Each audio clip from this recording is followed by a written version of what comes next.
बरेली में तारीखी राम बारात बड़ी धूमधाम से निकली। बताया जाता है कि राम बारात की रवायत 160 साल पुरानी है।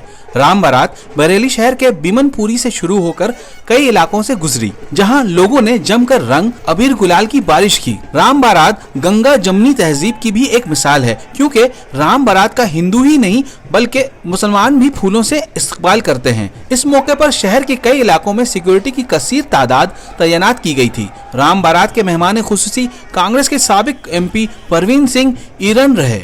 उन्होंने लोगों को होली की मुबारकबाद दी और कहा कि होली का त्यौहार भाईचारा का त्यौहार है। ये सैकड़ों 100 साल से ऊपर 160 साल पुरानी राम बारात है, ऐतिहासिक पौराणिक।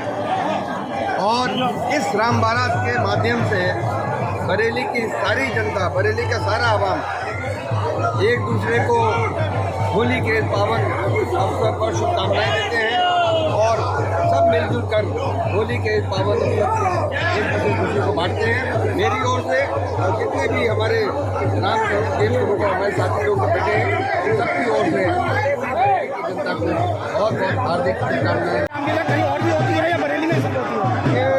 सबसे पहले मैं अपने बरेली वासियों को ये बात अपील कराना चाहता हूँ कि ये रामलीला बरेली नहीं, हिंदुस्तान में सिर्फ होली पे यहीं पर होती है और ये 160वीं साल है इस रामलीला का। और इस रामलीला का मकसद यही है कि आपस में पूरे बरेली का सौंदर्य बना रहे, भाईचारा बना रहे।